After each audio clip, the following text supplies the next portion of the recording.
Okay. All right. Moving on to Meyer Cassin and his Miami Dolphins. I'll tell you, Abe, I thought off the bat, and we played this team week 1. I thought this was the best team in the league, and I don't know what the hell happened to this team. They started off hot, they ended off hot, but from weeks 2 to 6, I don't know what the hell happened. Walk me through it, Abe. Listen, I didn't play this team once. I've watched them multiple times. But I can tell you one thing. A 2-3-1 defense in this league is very risky. Especially if your edge guys don't know what the hell they're doing. So I don't know how Braha and Ruby have been. But when you have one guy deep, it's a recipe for disaster. Unless that guy deep is Troy Polamalu or Ed Reed.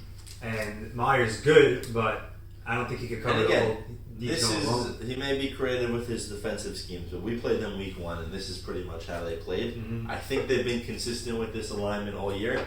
Well, it is.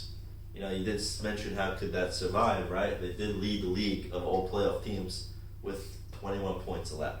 That was the highest? That was the highest of the playoff teams. So their defense, arguably, it was all in a touchdown range. Right. But arguably, this was the lowest rated defense, and they had a week against Joe Shell. Right? Right. Yeah. But all in all, listen, I think this team, Vic, has the makeup to really win it all. It's just a matter if they click. of clicking. Because walking through this roster, right, you have Meyer, who's one of the best guys in the league, one of the best guys around, but how vocal is he? Exactly. When you have a guy like Ruby who's leading the huddle. Now, don't get me wrong, Ruby has arguably the best hands in the league. Yeah. He does. I played with him. He runs great routes. But if he's saying, get me the ball, right, and he's not going to say a word, but you know that these two have chemistry, Schwecky. Right. And you know that he's looking for him. And then, Braha's filling in his role. Gluck's a chirper. Danziger's a chirper. There's just a lot of... There's too many cooks in the kitchen. Cooks. And I actually think this guy, Norwood, who doesn't play a lot, is crucial for this team. 100%. He's smart. Not on the field, exactly. This guy just needs a headset just to speak into Maya. I think he's a key voice for this team if they're going to go far. I really believe that. Just going through this team, right? We'll start on the offensive side of the ball. These two guys, the Twin Towers. Twin Towers. And you know what happens with Twin Towers? Gluck and Danziger. Probably, I'll tell you what, I had no clue around 50% of this league going into it week 1. And I walked in and I was playing the Dolphins week 1 and I see these two behemoths, right? These massive humans, and I'm like, holy shit, I don't know how to be running for my life. I saw one of them had like 30 catches or something. Yeah, that's Danziger. So we know Meyer likes these guys are big, Yeah. These guys are nasty, and they play great football, they're going to get in your face, and they're in shape. They're honestly in shape. They don't think they sit. Really? They don't sit. They both play both sides of the ball. Wow. They're big. It's hard. And factor in this guy's legs, right? Right. And how could you even sack this guy? The truth is, this might be the best That's matchup why against Rocky. I actually agree with that. By the way, The thing is, though, I will say, sometimes Gluck does not play a lot. And they subbed in Norwood for him. that's if he needs a breather, right? But I think come playoff time, this guy's playing 99% of the snaps, right? So, this team has a perfect makeup for Meyer, right? He's got two beasts on the line. He's got the legs, and it's just a matter of him. It's just a matter of him drawing up the right plays because it is a zone league, right? And can Meyer dissect the zone? Where does 23 points a game rank in the playoff teams? I don't know. Middle of the pack. So the offense is average. Right. Average offense, right? This guy Schwecky was a Rookie of the Year candidate. One of the best players I've ever seen. Quick. Honestly, he's better than Panagel, but a similar style, right? Smart kid. He doesn't have the voice of Yoni, but this kid doesn't say a word, but he's a great player. He is doing a lot of crossers. Ruby's probably working the sideline a lot, looking for the ball. Braha's, good reliable hands. He's going to be running some outs and whatever, some slants. I think Meyer, I didn't watch this team enough, but I would imagine most of this team's offense comes from second and third reads. Has to. Right? You're probably looking at 7-8 seconds in the pocket, and defense breaking down, and then this guy, breaking outfield, missing a tackle, and if I had to guess, that's really where a lot of this offense is coming from. I mean, if you start to his tight end 36 which isn't a bad thing. Isn't a bad no. Right. It's not a bad thing. But that's the third read. Meyer is playing to his strengths. Exactly. You nailed it. This guy, Danziger, the check down, right? Danziger was second in the league in catches, 36 catches. What does that tell you about this offense? It's third reads, it's fourth reads, which isn't a bad thing. Dude had 10 catches. But it's interesting. They have the talent. So that means the plays that they're running aren't I think the right Meyer needs calls. to command the huddle. Yeah. But I honestly see this offense as like a backyard football offense. 100%. Right?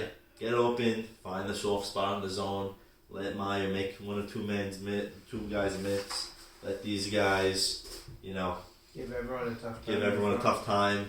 Exactly. And just Meyer is going to be, manipulating defenses. I just think that with the right scheme, and it's perfect lean into their matchup against the Bengals. Because I think, right, these two are going to have their hands full with Rocky, right? I think Danziger may have 2 catches because he's going to be worried about Rocky so much, right? And then Yoni always sends a guy off the edge, right? How will Meyer react to that?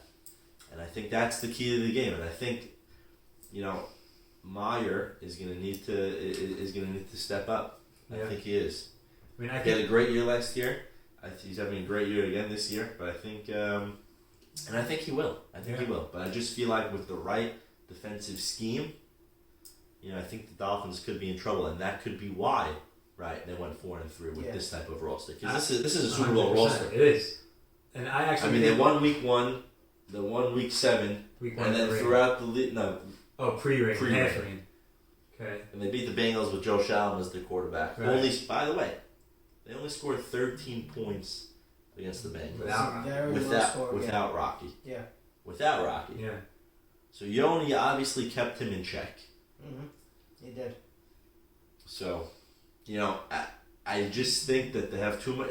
It's too good of a team to be wasting away. Mm-hmm. And that's why I really think this guy Norwood has to get involved. Is really going to be the key in this matchup, and I think a key for this locker room, because I think it could get out of hand, and it could get out of hand quickly. 100%. On the other side of the ball, right? Anything else on offense? No.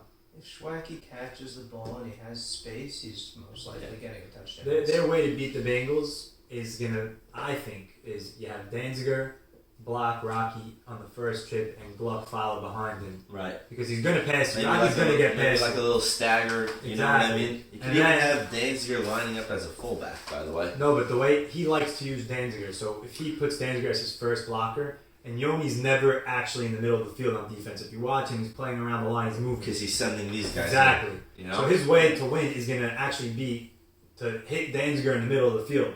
Right. Because the middle's going to be open. Rocky's going to get past you. But that's assuming Gluck is going to be able to weather Rocky first. So Gluck has to be the second. If you block together, he's going to go right through you. Yeah, but if you do a 1 and 2, not going to be able to it's about the lane, Rocky. You're not going to stop him. Right. Let's see. That's a good point, by the way. It's I think it's actually a great matchup. It's one of the best. Yeah. Between Rocky versus Danziger and Gluck could be one of the best matches we've ever even seen. I think the only better one might be Ralph and Fonz. You're right. There's a little more guys to push around. I guess on the other side of the ball, they play unconventional defense. Yeah. And I don't know if this defense holds. They play 3-1, right?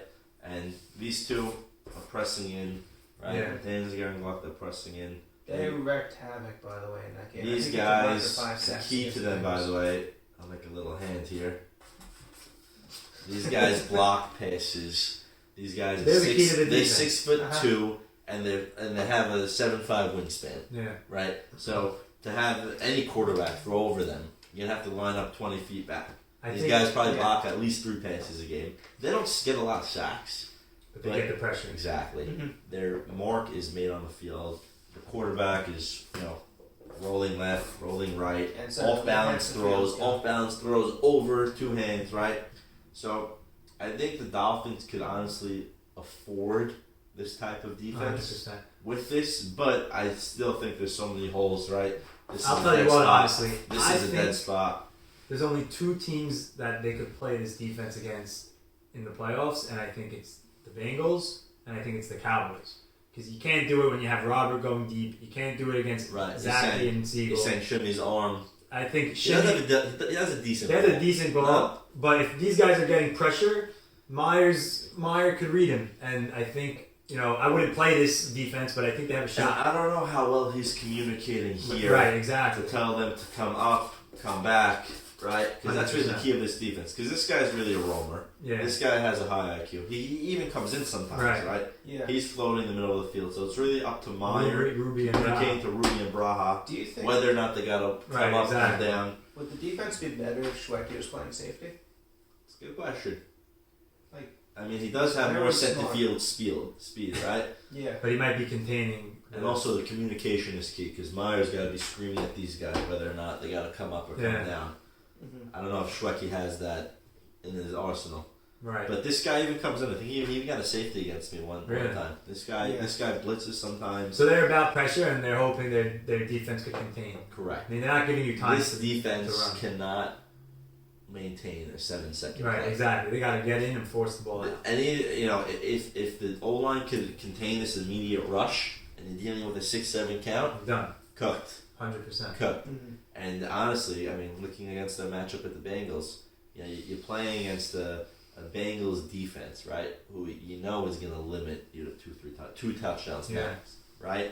And if you get burned a couple of times, the game's over. Correct. And this defense, they can't afford. Right. They can't afford a fluke touchdown, because a lot of fluke. This defense is very susceptible to fluke touchdowns. But it worked last week somehow. Because they didn't have Shallon. Because Shallon was the quarterback. That was only half the game, though. Right. They kept Shimmy to 0. All in all, I think this is a stacked team on paper. I just think it does have holes. They got to show up. They have holes. They do it. And listen, Meyer may throw a curveball. This may not be their defense on time. They just played last week. You got to think Yoni and Meyer. Correct. They're thinking of different stuff. But I actually really like this team. I think it's an exciting team to watch. Dolphins Bengals is gonna be a great matchup. Great matchup. You know, let's move on. Anything can happen.